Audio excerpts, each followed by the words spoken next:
Hello, everyone. This is Armstrong Williams on the right side. Armstrong. Don't curse, speak English. Armstrong. Virtuous society. Armstrong. I dare you to listen.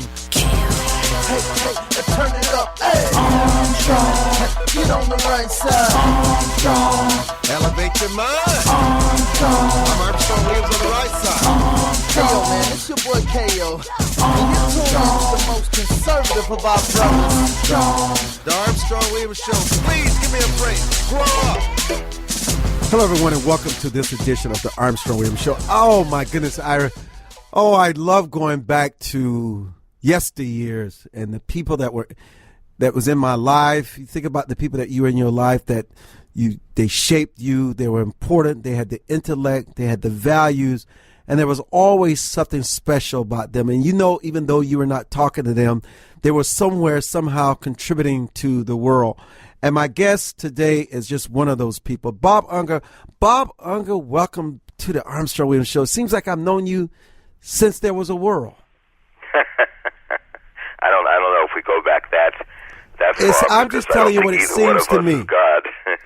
You know what? You're doing so much in Israel. I wanted to talk to you about the challenges of Israel, the world. You spend so much time there, and I could not wait to get you in the guest lineup to talk about this new life of yours where you spend so much time in Israel. But first, tell our audience a little about yourself. Well, I grew up in Washington Heights, which is on Amsterdam Avenue in Manhattan. It's very close to the Bronx. There's a little small bridge that goes from Amsterdam Avenue into the Bronx, and it's by the Harlem River. And it was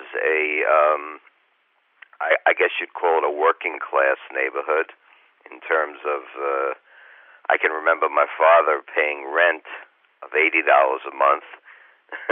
We never had a car, and I slept on a high-riser, and once a month my father would take us to Al's Italian Diner for dinner, and that was the big treat of the month. But, in those days, when you have loving parents, you don't feel poor at all. You just once in a while look at a Cadillac as it goes by, and you think anybody who has a Cadillac is Rockefeller. And then I found out some of the people were sleeping in their Cadillacs, and they weren't so rich either. But, we grew up with old-fashioned values, the type of values you talk about in your book. And from there, we were all told that if you're Jewish, you have to be a lawyer or a doctor or an accountant. And I hated the sight of blood, and I couldn't add, so I became a lawyer. And from there, when you're young and you're ambitious, you try to make money. And then as you get older, if you have a soul, you begin to look outside yourself. You begin to look for some purpose and meaning in life. And you begin to notice a lot of things that are wrong. And if you're a caring person, you want to change those things that are wrong, and you want to fight for justice and fight against injustice. Too many people today don't care. In the old days, people used to care about their neighbors. Now people just care about themselves. And people have the attitude, if the house across the street gets burglarized, it doesn't affect me. Until the burglars, of course, come to their house next. And then all of a sudden they're not so upset. We need to get all of that back. And I'm sure in your day also, you grew up in the South. But in your day, if you misbehaved and your parents didn't see it, I'm sure the neighbors would see it. And they would probably give you a smack first and then bring you to your parents. Today, nobody cares about anything. We had the famous Kitty Genovese case in New York, where a woman was being murdered in the street in Queens, New York, and people just looked out the windows and watched like it was a show, and no one even called the police. And that, I think, was a tipping point lack of concern that didn't exist in America before that. Talk about your first experiences with Israel. The one thing I love about you is that you can talk uninterrupted. Talk about your earlier experiences with Israel, what has caused you to return, and talk about the Israel today versus the Israel of your childhood, your middle life, and the Israel now, and what we need to do to support the Holy Land. Well, my family was not a religious family, and so we grew up with a very strong feeling towards Israel, but I didn't really know a lot. And also, the local temple was a Reformed temple, and today I call it a deformed temple, because what they do is they take the Bible and then they change it, which I don't think anyone has a right to do. People have a right to decide to follow it or not to follow it. You can't force somebody to follow the Bible. But I don't believe people have a right to change it. And so they started changing Judaism into liberalism, when in fact Judaism, and I'm sure you know this, because the Christians call the Jewish Bible the Old Testament as opposed to the New Testament, which is Christianity. And you know that the Bible says certain things and what is right and wrong, etc., do's and don'ts of life, and they go and change it into a completely different religion, and then they call it Judaism. And so I was not aware of a lot of these things, but I began to, later on, I think my first wake-up call was the 6-Day War, because I saw my parents watching on the news that Israel was under attack, and everyone was very worried in the house because there was this connection that Jews have to the land. I did not understand the Bible ramifications until much later, but it was just knowing that these were my people and they were under attack. And then miraculously, Israel won that war in 6 days, and then God rested on the 7th day. And that was my first wake-up call. Later on, I became aware of Rabbi Meir Kahane, who was the head of the Jewish Defense League. And I went to his military camp as a teenager.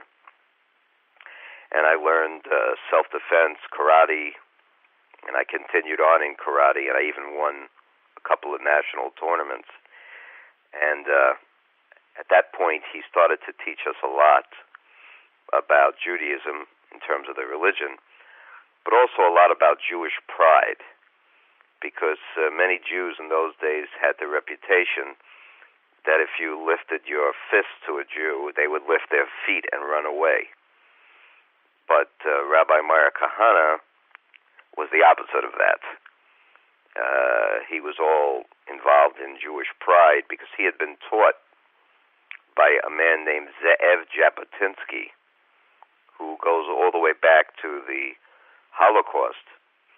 And Ze'ev Jabotinsky traveled throughout Europe in the 1930s, and he warned the Jews they were going to be killed. And he begged them to get out. But today people, if you tell them that we've got trouble, they call you a doom and gloomer, or they'll call you a pessimist. And I always say that, unfortunately, a pessimist is simply an optimist who actually knows what's happening. So from there, I started to get more involved over time, and I began to learn that Israel needs to support itself. Any country that is dependent upon any other country is putting itself in big jeopardy. And that's true about all of us. Any of us who ever become dependent upon any government will become slaves of that government. And a nation has a right to its independence and its sovereignty, which is why I'm against all foreign aid to Israel or any other country. Israel does not need foreign aid. In fact, anybody who doesn't believe that can go to the website of the Jerusalem Institute for Market Studies, and they will show you in numbers that Israel loses money because of American foreign aid. Israel loses jobs because of American foreign aid, because they have to purchase everything from United States contractors instead of making the weapons or the products themselves. And so dependence and lack of sovereignty hurts Israel. You may recall back when in the first Bush administration, Bush the father, Israel was being attacked by Saddam Hussein, and Scud missiles were landing in Israel. And the United States ordered Israel not to fight back, and that the United States would handle it. And then all of a sudden, all these missiles are landing on Israel. Well, by Israel giving in to that, it was a very big mistake. You don't let another country take up your battles, because you lose respect, just like if you let someone else fight your battles against the bully. Hold there. Don't let everybody else, or ever let anybody else fight your battles. You lose respect. Bob Unger's our guest. We're coming back. Don't go away. For more information on the Armstrong-Williams Show, please visit our new website at www.rightsidewire.com. There you can find his syndicated column archive, view live streams, and get your favorite conservative pundits' views on the current issues affecting the American people. From building wealth to foreign policy, stay connected with Armstrong-Williams and his colleagues at the all-new www.rightsidewire.com. High Point University has experienced unprecedented growth during the worst economic disruption in decades. This growth is driven by a university that focuses on holistic education, on experiential learning, and on values-based living. At High Point University, every student receives an extraordinary education in an inspiring environment with caring people. See what makes High Point University extraordinary at highpoint.edu. Anderson Brothers Bank, a family-owned and operated establishment that blends traditional personal service, local market awareness, and advanced technology to meet the financial needs of its customers. Visit abbank.com or call 843-464-6271 to see how they can assist you with your banking needs. Anderson Brothers Bank, celebrating 75 years of community banking, the way it should be. Stability right in your backyard since 1933. Join the millions of Americans who pursue one of our country's finest traditions, from hunting to sport shooting.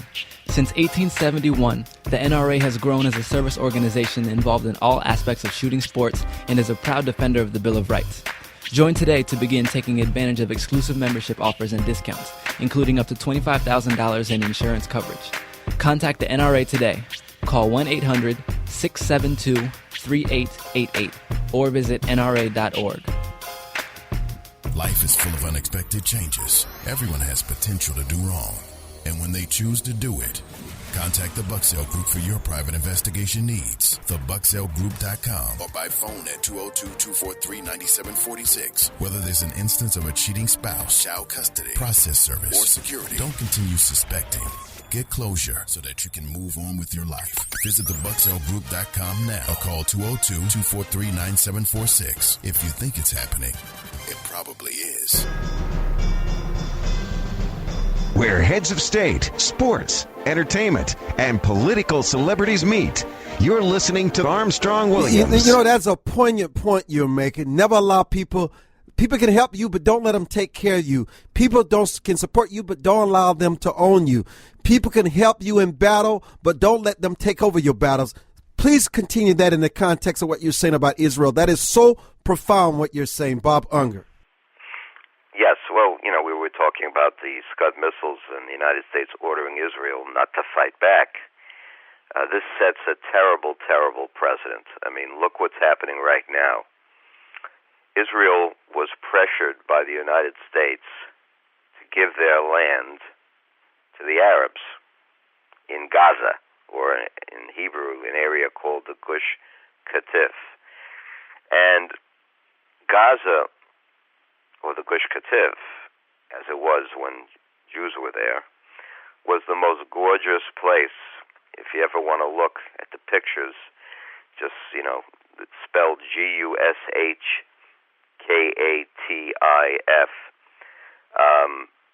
This was on the Mediterranean. This was beautiful, beautiful areas. The Jews built it up to such an unbelievably gorgeous level. There were beautiful synagogues, beautiful homes. They had incredible crops. They had greenhouses where they were producing wonderful fruits. I mean, that taste so much better than what we eat in the United States. And Ariel Sharon, who at that time was the prime minister, decided to cave in and give away Jewish land to the enemy. And Benjamin Netanyahu also voted in favor of it. And so now rockets are being launched from the area, and they've been launched for years. This is nothing new. This is constantly going on. And Israel puts up with it, and every once in a while there will be a token attack back, as there's happening now. But nothing ever really is accomplished. It's just a game. It's like dancing. They dance with the attackers, then the music stops. Then a few years later, the dance will start again, and then it'll start again. In fact, the actor Jon Voight, who was a very famous Academy Award-winning actor, Jon Voight visited a place called Sderot, where most of those bombs are falling.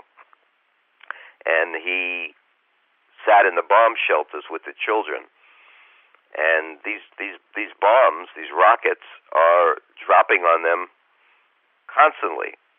And they're scared to death, and it's very traumatic for children. And nothing gets done about it. But it's the fault. I don't blame the Arabs, because it's like blaming a tiger for killing somebody. You can't blame a tiger. Tigers do what tigers do. I blame the zookeeper who let the tiger out to do it. So they gave away the land, and now they're getting attacked from the very land that they gave away. And they need to go in there and wipe them out, period. Listen, if you're my neighbor, I'm very happy to live in peace with you. But if you're living across the street from me and you're lobbing grenades at my house, what do you expect me to do, to take it? No, I'm going to take out one of my shotguns and I'm going to obliterate your house because you're leaving me no choice. I don't play games with people who throw grenades at my house. But unfortunately, we have the political correctness where everybody's looking to be loved. And I think it's a big mistake in life. I think in life, you need to be respected. Love has to come with respect, not without it. How has the tensions and the threat of Iran and the back and forth where Israel has now returned to their policy of assassinations, is this shocking to you? Give us some insight into that. Well, to me, assassinations is window dressing. It's symbolic. That's not going to stop anything. We need to wipe out the people who are, shooting the rockets. We need to take back that land, which we never should have given up in the first place. And because, none of this was going on before the Oslo Accords, where Israel began to surrender land. This is our land, and it's kind of like if you asked me to give you my house, and you claimed that my house was your house, and that I stole the house from you. Well, what would I do? I would go to the title insurance company. I would get a copy of all the proof that I have title to the house, not you. I would go and get the checks, the canceled checks that I use as a down payment on the house. I would get a copy of the mortgage that I paid off, and I would have my proof that this is my house and it's not yours. I wouldn't give you half my house. I wouldn't give you the kitchen. I wouldn't give you the bedroom, and I wouldn't even give you the bathroom because it's not your house. Well, to my point of view, God gave us a deed, and it's the Holy Bible. The Holy Bible says that God has made a covenant with Abraham from generation to generation as an eternal covenant, and this will be the land of his people, the chosen people, the Jewish people. Chosen not because they're better than anybody else, chosen because they are to be God's representative on earth, to spread God's word to the Gentile nations throughout the world, to be a light unto the nations. That's what it says. Now, of course, if you don't believe in God, fine. That's your problem. But that's what I believe. Now, in addition to that, from a physical and non-spiritual point of view, Israel existed for thousands of years back. David was the king of Israel. You read the Bible and you read about the children of Israel. So this is an ancient nation, and it says in the Bible that because you disobeyed me, I will disperse you throughout the world to all corners of the earth. And that's exactly what happened to the Jews when they were driven out of Jerusalem by the Romans and the Babylonians.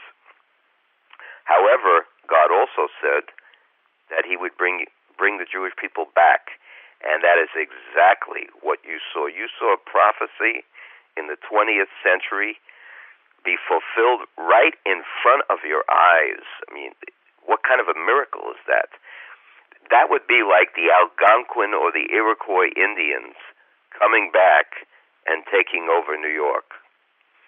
Now, they might very well have a right to do that, but the odds of it happening are very, very small. But the Jews came back and became warriors. I mean, how often do you think of Jews as warriors? And they became warriors. Not because of them, but because of God. All the Jewish accomplishments, I mean, the small amount of people that were decimated in the Holocaust, millions and millions slaughtered. And yet, take a look at the Nobel Prizes for medicine or sciences.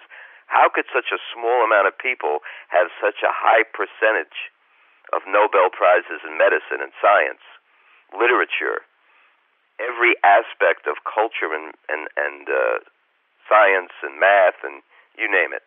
Everyone knows that. I'm not saying anything here that's novel. So I believe there is a God connection involved in all this. But on top of that, they get their land back. They agree in 1948 to take much, much less than they were promised by the United Nations, but they accept it and are willing to live in peace. And immediately every single Arab nation, aided by many, many other nations, particularly the communist nations, attack Israel. And they thought they would be able to strangle Israel in its infancy, in its birth. But miraculously, once again, Israel prevailed. And I say it's by the hand of God, not by the hand of Jews. And the world doesn't like it. Well, I've got two words for the world, and those two words are not happy birthday. What are those two words? I don't want to say it on a family radio show. If you get my drift. So Bob, what is the future? What is the future? Well, I think that the Bible says in the prophet Zechariah that, and I'm giving you the English translation, obviously, it says that the United Nations will move against Israel, and God will slay them. That's what it says. And it kind of seems that way. It seems that many of the nations of the world are turning on Israel and are no longer supporting Israel the way they should, because it also says in the Bible, I will bless thee that bless Jerusalem, and I will curse thee that curse Jerusalem. However, there are a lot of people now becoming more and more of my point of view. In fact, there's a man who's running for prime minister and also temporarily running for the Knesset. His name is Moshe Feiglin, F-E-I-G-L-I-N. Bob, we're going to take a break. We'll be right back.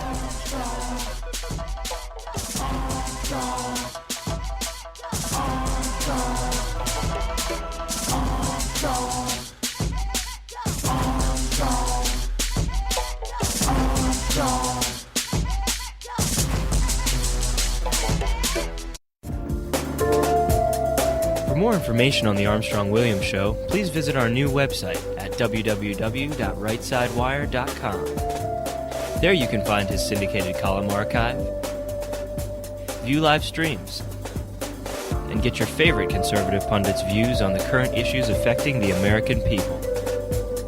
From building wealth to foreign policy, stay connected with Armstrong-Williams and his colleagues at the all-new www.rightsidewire.com. America must change course if we hope to survive and save the American dream for our children and grandchildren. How do we fix Social Security and Medicare? How do we cut government spending? How do we reform health care? How do we simplify the tax code? The Heritage Foundation has a bold plan that tackles these tough problems using common sense solutions that leave partisan politics on the sidelines. Find out how we can save the American dream at savingthedream.org, paid for by the Heritage Foundation. Hi, this is Armstrong Williams with an opportunity to own a piece of paradise in Nassau, Bahamas. Spectacular land prices, 8,000 square feet, 20,000 square feet lot, affordable prices, hilltop properties with views of the magnificent sea. Just call 242-677-3120 or 3121 or go to info@rightsidewire.com and leave your information. Does your school, team, church, or charity need a new fundraiser? Do you need to work out of your home or part-time? Are you a small business that can use an additional revenue stream? Then you need Yellow Llama. Do you need affordable web services or tools to enhance your existing business? Are you a graphic artist who wants to create a revenue stream with your art but not get ripped off? Then go to www.yellowllama.com. Join the millions of Americans who pursue one of our country's finest traditions, from hunting to sport shooting. Since 1871, the NRA has grown as a service organization involved in all aspects of shooting sports and is a proud defender of the Bill of Rights. Join today to begin taking advantage of exclusive membership offers and discounts, including up to $25,000 in insurance coverage. Contact the NRA today. Call 1-800-672-3888 or visit nra.org. Where heads of state, sports, entertainment, and political celebrities meet. You're listening to Armstrong Williams. And welcome back to the Armstrong Williams Show. Armstrong just had to take a break. We're talking to Bob Unger. Bob, will you continue with your statement you were making just before we went for break?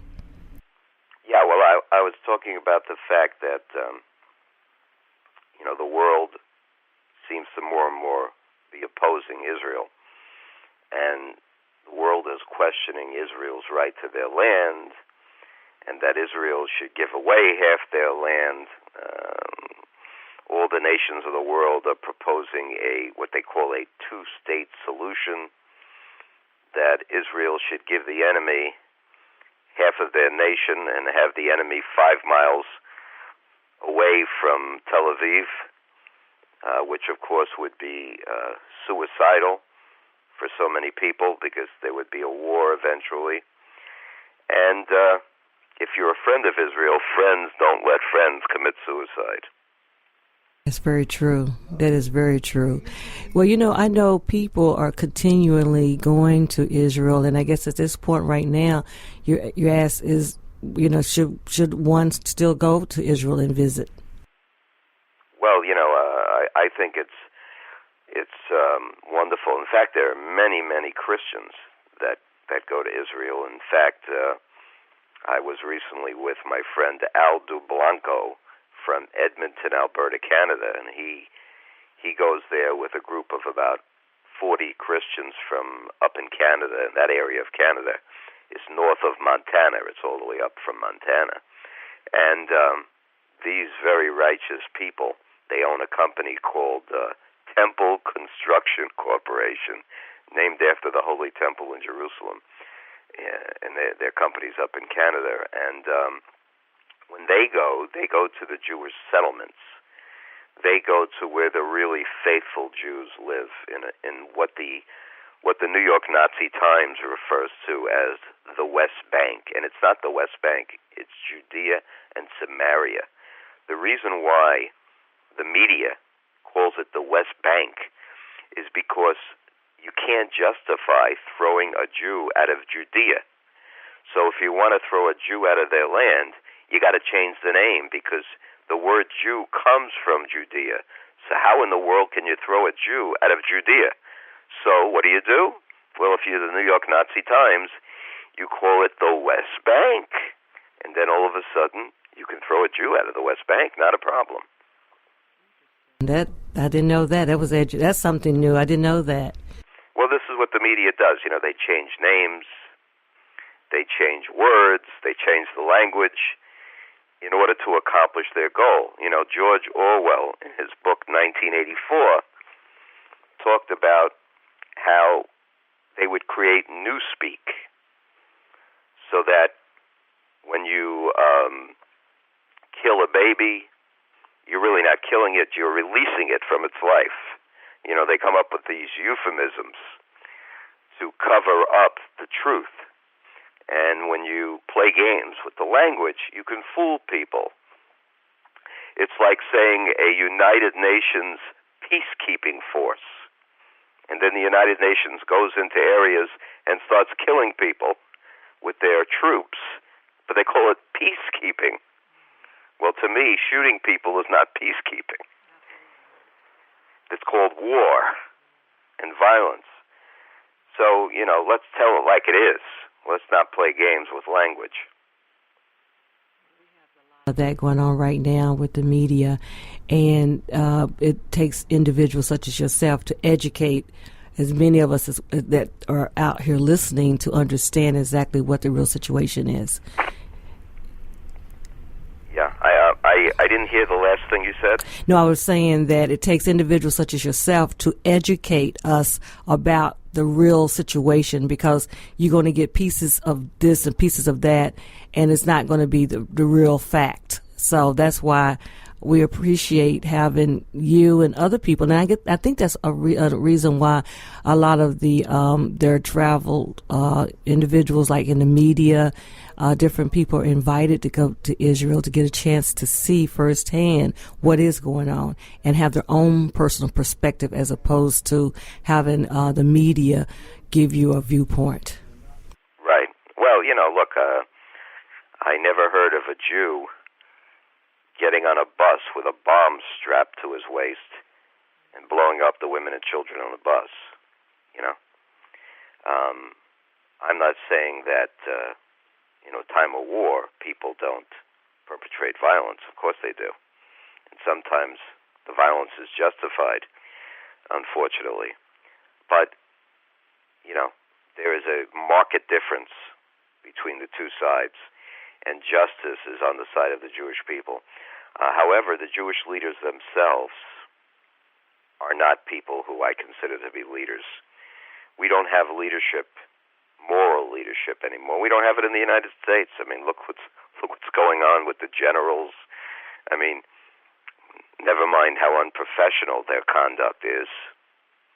it's close to being a complete betrayal, and that's mild, because when you're engaging in this activity, you're posing a terrible security risk to the country, and you're putting your own desires above the good of your nation. And if that's the case, you don't deserve to be in any public position. What's happened is the people who are supposed to be public servants have become public masters. And this is not just in the United States. This is in Israel. It's all over the world, the European Union. These people literally believe that they are masters and we are the servants. It used to be that a government official took service seriously and had a responsibility. Today, it's just one Sodom and Gomorrah. You know, in the Bible, the Jews read last week the story of Sodom and Gomorrah, and the week before that, they read the story of Noah and the flood. Well, considering the behavior, where it's legal now for not Adam and Eve, for Adam and Steve to get married, considering this disgusting behavior that's going on all over the country, maybe God should apologize to Sodom and Gomorrah and Noah if he doesn't destroy the earth. Well, I do believe very strongly that, and this is conversation, we're going into another direction, but moral values and integrity, honesty, we don't have it anymore. I mean, it's just, there are some people that still use it as their navigation, and they have that strong principle and strong integrity, but it's you see it everywhere. And the thing that is happening now is that a lot of things are just coming to the light because of the fact that we have to start being more civil to one another. We have to start being more have more humanity, care about one another, and honesty. I just think that this honesty and this put blindfolders on and turning and not being able to see exactly what is happening and calling it the way it is, no matter who it is, then we are doing a disservice. Not only I'm talking about leaders too. We're doing a disservice to not only us but to our youth. You know, our youth are always watching us. The young people always watch our backs. And if we're not being civil and we're not being honest and we're not having integrity, how can we teach our young people to have that same type of values system and morals? Yeah, you're very true. And you know, the young people are coming into a world where there is not going to be the same opportunities that there used to be, because we're heading into a very, very bad economic situation here.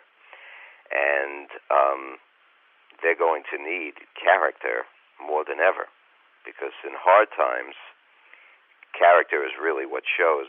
As a matter of fact, if you take a look in Japan, when they had a disaster so much worse, they had a nuclear disaster. They had a tsunami there, and you had nuclear plants leaking radiation. I mean, that's a disaster of epic proportions. And yet I noticed when I watched some of the films coming out of Japan, the news media asked some Japanese people in the grocery stores why they weren't taking more than one bottle of water for themselves. And they said, oh, we can't take more than one. There are other people that need water also. You know, character is so important, isn't it, Bob? It is everything. Character is destiny.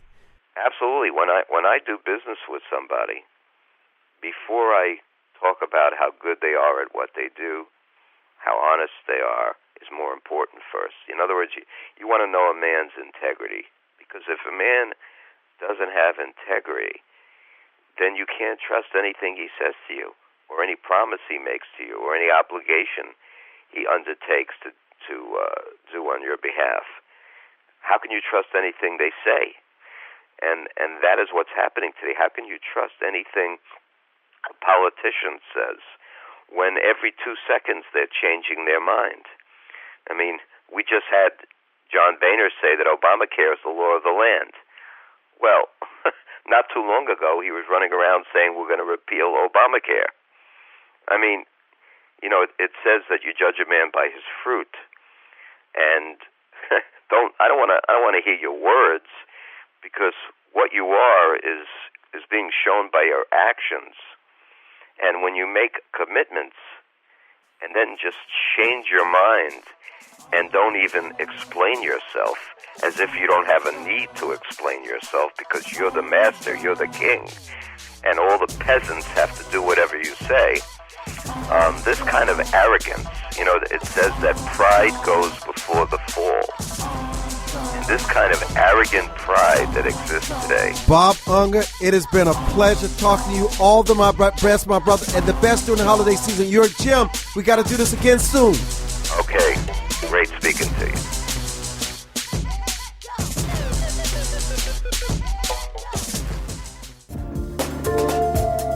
For more information on the Armstrong-Williams Show, please visit our new website at www.rightsidewire.com. There you can find his syndicated column archive, view live streams, and get your favorite conservative pundits' views on the current issues affecting the American people. From building wealth to foreign policy, stay connected with Armstrong-Williams and his colleagues at the all-new www.rightsidewire.com. Anderson Brothers Bank, a family-owned and operated establishment that blends traditional personal service, local market awareness, and advanced technology to meet the financial needs of its customers. Visit abbank.com or call 843-464-6271 to see how they can assist you with your banking needs. Anderson Brothers Bank, celebrating 75 years of community banking, the way it should be. Stability right in your backyard since 1933. High Point University has experienced unprecedented growth during the worst economic disruption in decades. This growth is driven by a university that focuses on holistic education, on experiential learning, and on values-based living. At High Point University, every student receives an extraordinary education in an inspiring environment with caring people. See what makes High Point University extraordinary at highpoint.edu. Whether it's their impact on prison guards, law enforcement officials, business executives, employees, or marriage and relationships, Lorette is dedicated to changing the individual and institutions around the globe. Lorette's diverse network and training courses can help provide you with the tools you need to both wisely and confidently lead, manage, and supervise yourself as well as others. Lorette Business Network, a proven system for achieving success in your business and life. Please visit their website and begin this life-lasting journey with Lorette today, www.lorette.org. To travelers along the road of life who have fallen asleep at the wheel, to the many who woke up in time to avert disaster and get back on the righteous path. For the ones who crashed and survived and now adhere vigilantly to a virtuous and righteous path. Finally, Armstrong-Williams' much-anticipated new book, Reawakening Virtues, gives his insights into these daily challenges and much more. Reawakening Virtues is available in bookstores and at Amazon.com. Where heads of state, sports, entertainment, and political celebrities meet. You're listening to Armstrong-Williams. And welcome back to the Armstrong-Williams Show. Thank you so much for joining us for this edition. Coming up next is Nina May. Nina May will be joining us here on the Armstrong-Williams Show. And Nina May is here. Nina, welcome to the show. Thank you for joining us. Oh, you bet. Great to be with you, Armstrong, as usual. We want to celebrate Renaissance and Renaissance women, especially your Renaissance productions and the things that you've contributed, the vision you had to do this. Talk about where it started and what you were able to do and what God has blessed you with to date. Well, we founded Renaissance Women, about 30 years ago, and it was really as a result of the radical feminists who were claiming to speak for all women, and we said, I don't think so. Every woman I know can speak for herself. She certainly doesn't need a self-appointed spokesman to do that. And the other thing that we were sort of on the cutting edge of was that there's no such thing as women's issues. You know, women it should be concerned with all issues, you know, whether it's the economy or national defense or, you know, the history of the country or whatever it is. But it seemed that in those days they were sort of relegating a few of the little issues to the little women, you know. And so we said, forget that. You know, we're pretty multifaceted. And we always like to say we're winners, not whiners, and victors, not victims, and leaders, not followers. And it kind of took on, and of course the feminist movement sort of went underground and kind of died a little bit until, unfortunately, this last election you saw them once again talking about women as far as being involved, only interested in their body parts and stuff, and you're thinking, well, they're still insulting women after all these years. But since then, we've kind of moved into different areas, and one of them is film production.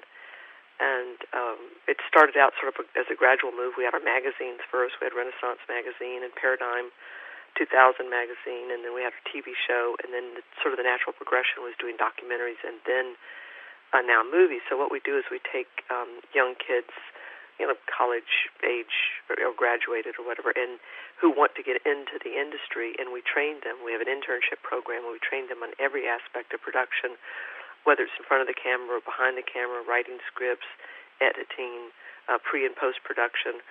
And after doing that for a few years, I sort of got the idea, well, I know, let's do a movie. And it's really been one miracle after another. And the making of the movie, you could almost do a whole movie on the making of the movie, like Fine-Tuned, because it was just very miraculous the way it happened. It was pretty exciting. So, and we're winning all kinds of awards. We won. Talk about how you've been rewarded for this great work.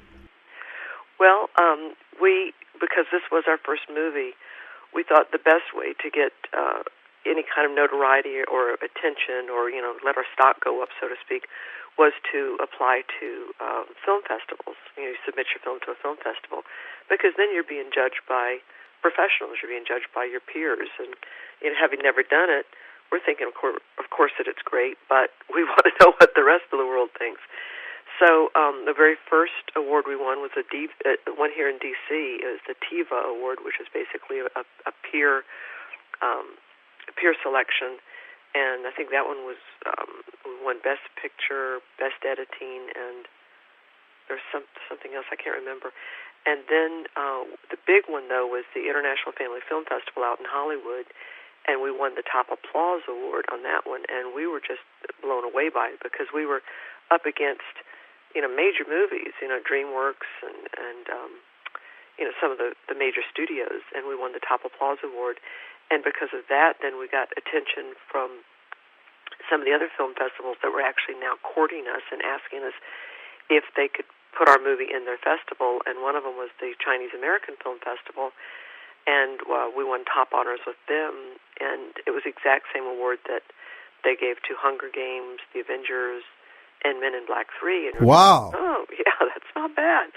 And then the Bare Bones Award, which was really kind of fun, won 6 awards there. And what the cool thing about Bare Bones is that it's you have to, the way you qualify is it has to be a movie where the budget was under, I think, $5 million is the cutoff.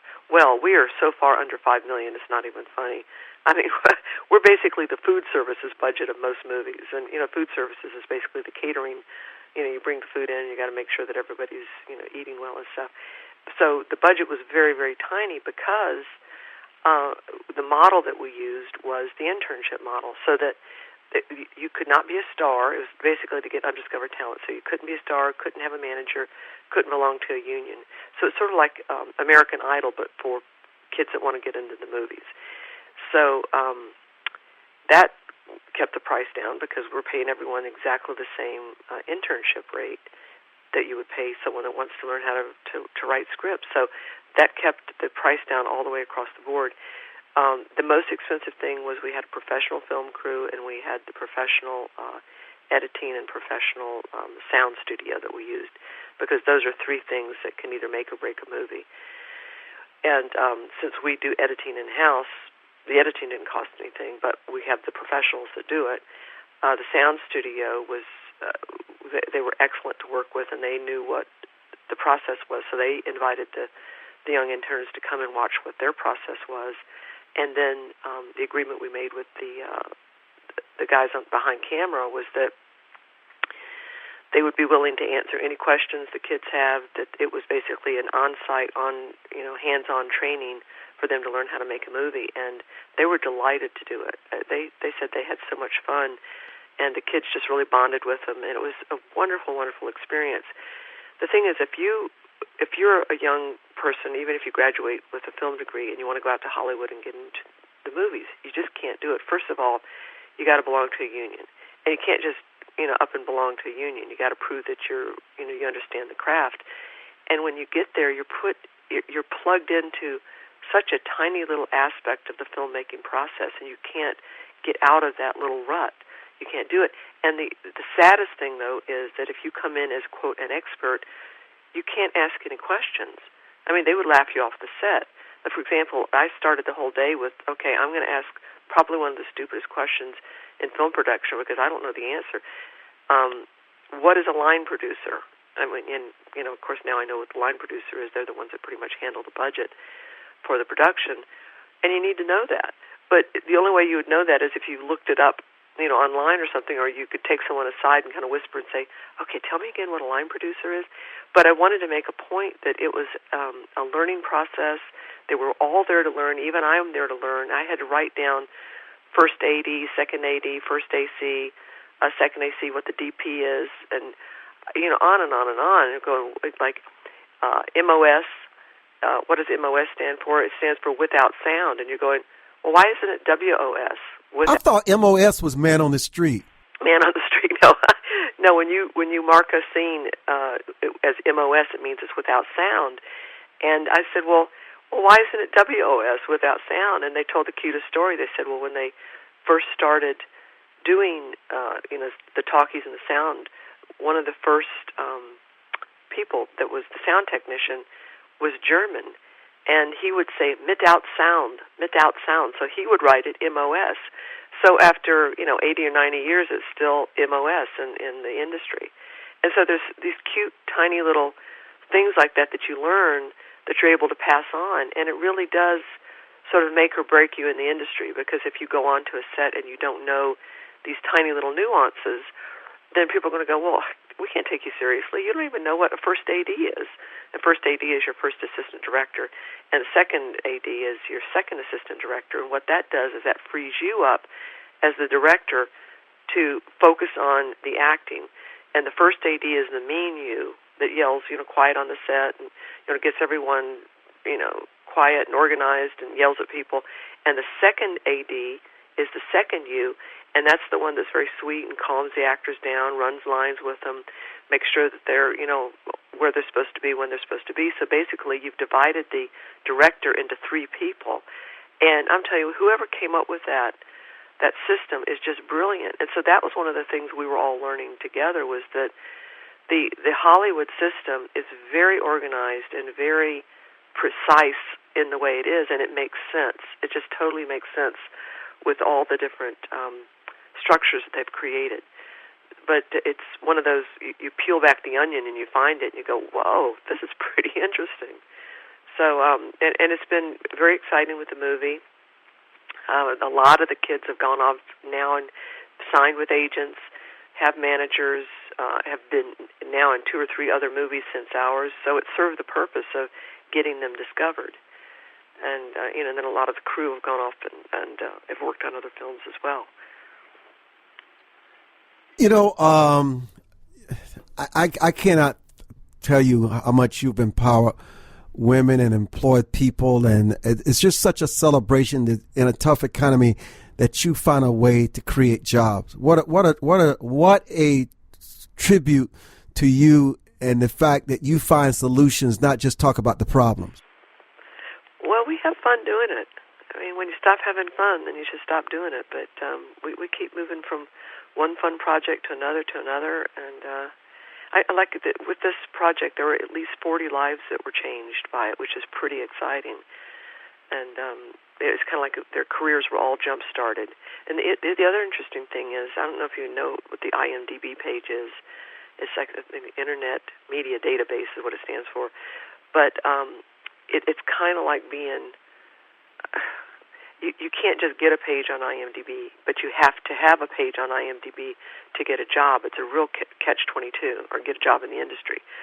And people always say, well, what's your IMDb page? What's your IMDb page? So these young kids that were coming out of film school, even though they've got a degree in... Nana, just hang tight. I want to thank you for joining us for this aspect of the show. Just stay there. Nina May, Bob Unger, thank you both so much for joining us. I'm Armstrong Williams. All the best.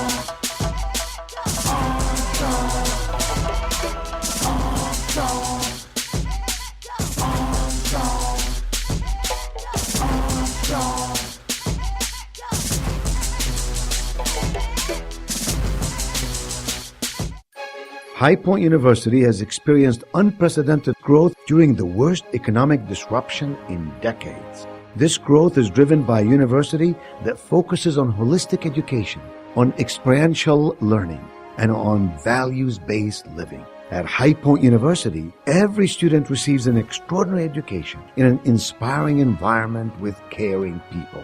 See what makes High Point University extraordinary at highpoint.edu. Join the millions of Americans who pursue one of our country's finest traditions, from hunting to sport shooting. Since 1871, the NRA has grown as a service organization involved in all aspects of shooting sports and is a proud defender of the Bill of Rights.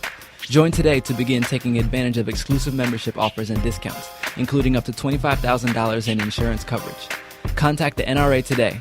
Call 1-800-672-3888 or visit nra.org.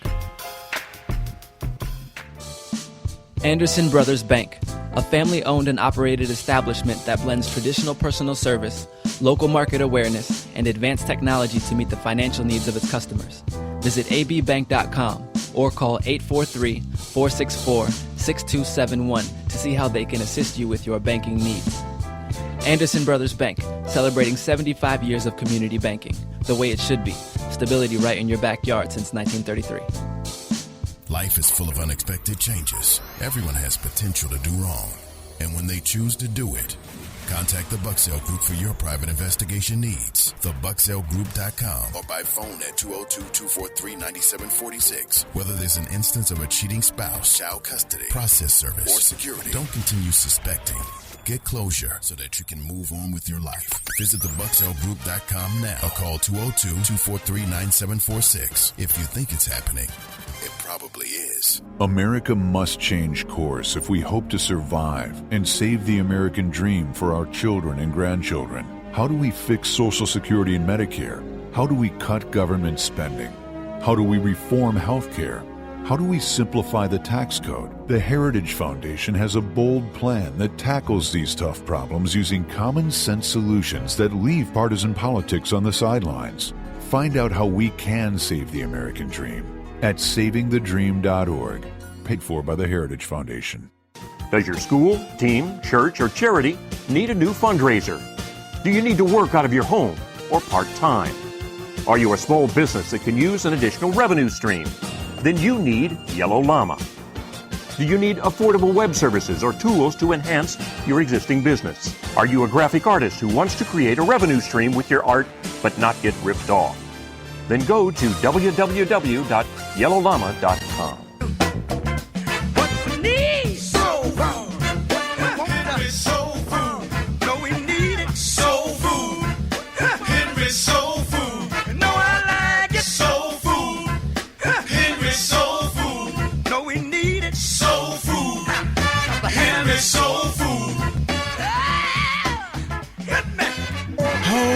The sweet potato pie. Even the keenest taste buds will tell you the best food on the planet. Large enough to serve you and small enough to know you. So get to Henry's at 5431 Indian Head Highway, Oxon Hill, Maryland, or give us a call at 301-749-6856. Soul food. Henry's Soul